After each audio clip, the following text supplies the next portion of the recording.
और मोदी का गारंटी एक सफल भारत की गारंटी है। शायद ये देव भी चाहते हैं, शायद भारत के युवा बच्चे चाहते हैं कि वो मोदी के साथ खड़े हों। और आप सब साधक बनिए युग परिवर्तन की इस बेला में। आपके मोहल्ले, आपकी गलियां, आपके घर, आपके परिवार एक साधनाशील व्यक्तित्व के पीछे खड़े हो जाएं, एक ताकतवर भारत के पीछे खड़े हो जाएं। इसी में विश्व कल्याण निहित है और इसी में भारत की संपन्नता निहित है।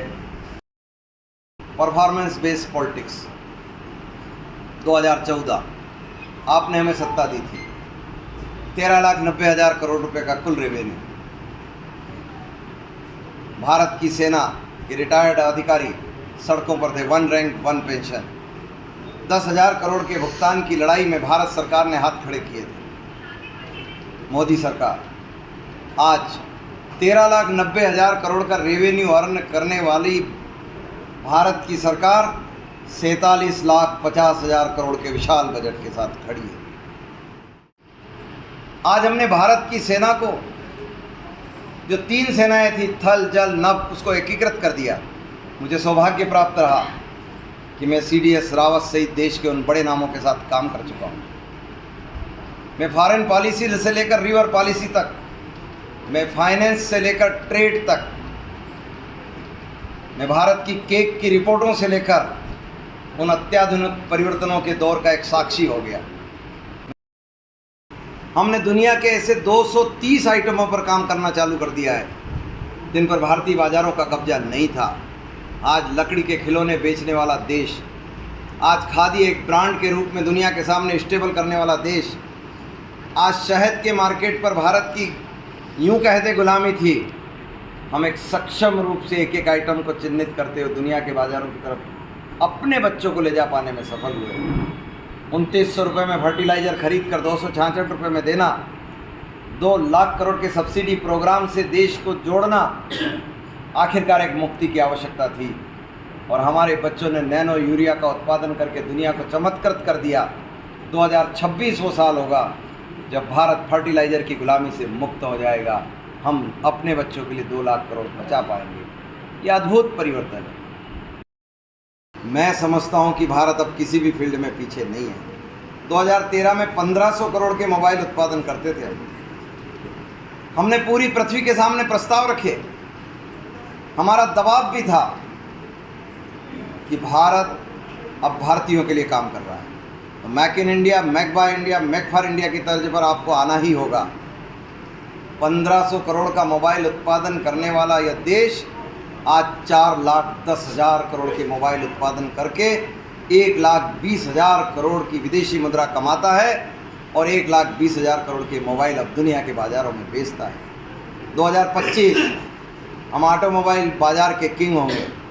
2027 हम चाइना को पीछे करने की लड़ाई की जीत का शुभारंभ कर चुके होंगे और सेमीकंडक्टर बाज़ार पर हमारा आधिपत्य होने के लिए हम प्रवेश कर चुके होंगे। ये बात सत्य है कि हम सनातनी हैं। लंदन के तहखानों से हम अपनी माँ अन्नपूर्णा की मूर्ति काशी ला पाने में सफल हो गए। हमने दुनिया के बाज़ारों से 300 से अधिक ऐसी चुराई प्रतिमा को भारत में लाकर पुनः स्थापित करने का सफल प्रयोग किया। और माँ अन्नपूर्णा के आने का प्रभाव हम जानते हैं कि आज भारत में 83 करोड़ लोगों को हम निःशुल्क राशन उपलब्ध करा पाने में सफल हो गए हैं। दुनिया के ज्ञात इतिहास में इतना अद्भुत आयोजन नहीं था। कई लोग कहते हैं निःशुल्क बांटते हो। नहीं, बीजेपी के पास निःशुल्क देने का कोई फार्मूला नहीं। बीजेपी के पास एक ही फार्मूला है कि बेसिक नीड को पूरी करना ये मस्ट है। भारतीय भूमि पर अगर जन्म लिया किसी ने भी तो गरीब माँ और गरीब बाप का बेटा नहीं कहलाएगा। इसलिए उसकी बेसिक नीड है हेल्थ, उसकी बेसिक नीड है रहने का मकान, उसकी बेसिक नीड है फ्यूल के लिए कोई प्रबंधन, उसकी बेसिक नीड है उसके बच्चों का पढ़ाई। हम उसे जल से नल से जल देंगे, हम उसे पीने का शुद्ध पानी, गैस, रहने के लिए मकान, पढ़ने के लिए शिक्षा और स्वास्थ्य की सुविधाएं देंगे। उसका परिणाम है WHO। और मैं इसीलिए कहता हूँ परफॉर्मेंस बेस्ड पॉलिटिक्स। WHO का रिपोर्ट कहता है कि भारत में जन्म लेने वाले बच्चे आज 2 सेंटीमीटर अतिरिक्त लंबाई के जन्म ले रहे हैं। ये मेरा रिपोर्ट नहीं है। जीवन की प्रत्याशा हर एक के मन में ज़्यादा जीने की इच्छा है।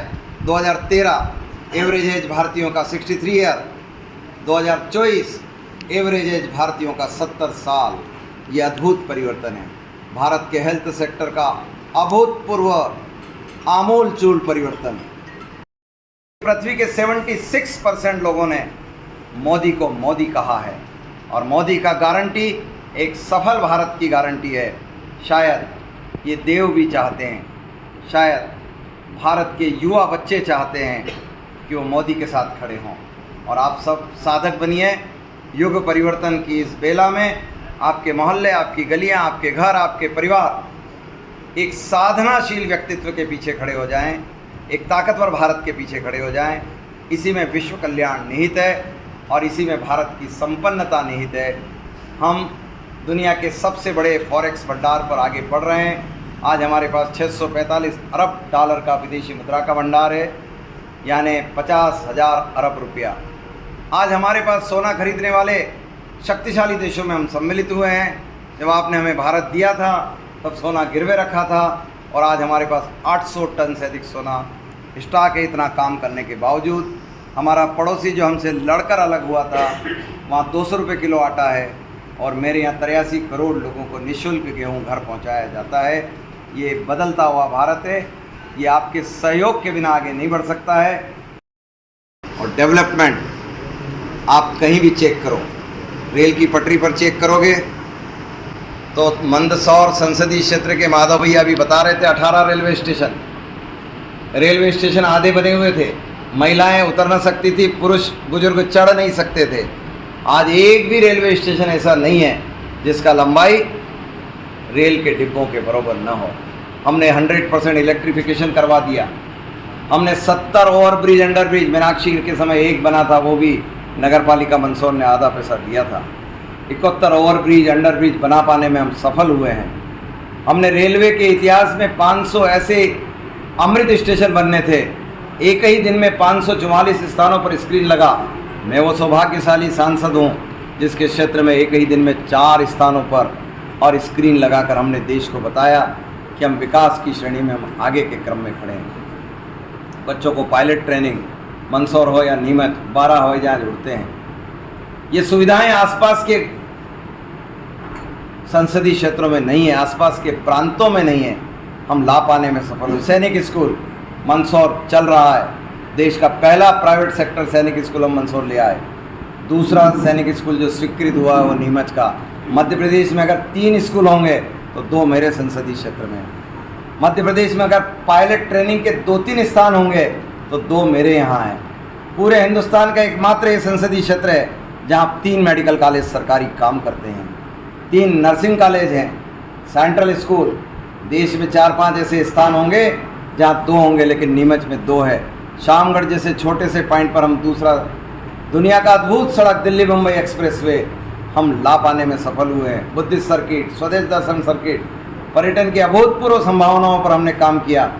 गांधी सागर का यह पर्यटन केंद्र अब अफ्रीकन चीकों से सज्जित होगा और आपके यहाँ होटलों की क्यू होगी, क्योंकि पर्यटन की संभावनाओं को बढ़ने के अभूतपूर्व अवसर अब इस संसदीय क्षेत्र में संभावित है। हमने इन हर क्षेत्रों को छुआ है। विषय बहुत लंबा है, लेकिन अगर आप चेक करना चाहें तो आपका सांसद हर फील्ड में, हर बजट में, हर एक स्थिति में, चाहे वो पेयजल ले लो, चाहे वो सिंचाई ले लो, मैंने अपनी भूमिका का रोल प्ले किया है। और इसीलिए भारत की संसद बेस्ट सांसद के रूप में अगर किसी सदस्य के लिए चयन प्रक्रिया को आगे बढ़ाती है तो मैं उसमें से एक हूँ। और इसी आज अगर आप संसदीय क्षेत्र की विकास यात्रा की कहानी सुने, मेरे तो स्वभाव में ये कि मैं परफॉर्मेंस बेस्ड पॉलिटिक्स पे बिलीव करता रहा और इसीलिए आपने मुझे सांसद बनाया। तो आपको मेरे परफॉर्मेंस 3 स्थानों पर चेक करने चाहिए। एक, सांसद होने के कारण संसद के अंदर मेरी उपस्थिति, एक सांसद होने के कारण विचारधारा की लड़ाई में देश में मेरा प्रस्तुतिकरण, और एक सांसद होने के कारण आपने मुझे वोट दिया तो विकास की लड़ाई में देश की तुलना में मैं अपने संसदीय क्षेत्र को कहाँ खड़ा कर पाया। ये 3 पैरामीटर हैं। अगर आप एक सांसद के पैरामीटर को पार्लियामेंट के अंदर चेक करेंगे तो बेस्ट पार्लियामेंट्रियन होने की लड़ाई में मैं हिंदुस्तान के सांसदों में आपके विषयों को सरकार की भाषाओं में सदन के अंदर उठाने में सुकांतो मजुमदार कलकत्ता के एक सांसद के बाद भारत में दूसरे नंबर पर आपके विषयों को उठाने वाला सांसद रहा। इन 10 सालों में 2 साल कोरोना के थे, 1 साल मेरा पहला साल था। इन 10 सालों में मैंने बेस्ट सांसद के रूप में 6 बार अवार्ड लिए हैं। मोदी जी से लेकर राष्ट्रपति उपराष्ट्रपति तक ने इसकी सार्वजनिक प्रशंसा की है। मैंने अपने परफॉर्मेंस को देने का कोशिश किया। एक सांसद के नाते देश में मेरी उपस्थिति, मैं पूरे भारत के अंदर मैं गर्व से कह सकता हूं कि हाँ, मैं आपके संसदीय क्षेत्र का वो छोटा सा कार्यकर्ता हूं जिसे परफॉर्मेंस के लिए पार्टी ने अपील किया, और मैं भारतीय राजनीति में 15 राज्यों में 291 विधानसभाओं में पार्टी का प्रचार कर पाने में सफल हुआ। रमेश बम्बई कर्नाटक के मुख्यमंत्री, मैं उन विधानसभाओं का पर्यवेक्षक रहा। उत्तर प्रदेश में मैं 6 महीने लगकर, योगी और केशव भैया हमारे निजी मित्र हैं, बावजूद उसके पार्टी ने धर्मेंद्र प्रधान जी को प्रभारी और मुझे सहप्रभारी भेजा। मैं 52 विधानसभाओं में उन विधानसभाओं को निकाल कर ला पाने में सफल हुआ जो आज़ादी के बाद कभी बीजेपी के पास नहीं थी। हम कन्नौज जैसी सीटों को जीत कर आ पाने में सफल हुए हैं। ये एक लड़ाई थी। मैं आज भी अभी इस वक्त गुजरात की सरकार और गुजरात के संगठन का प्रभारी हूँ। मुझे 4 साल हो गए।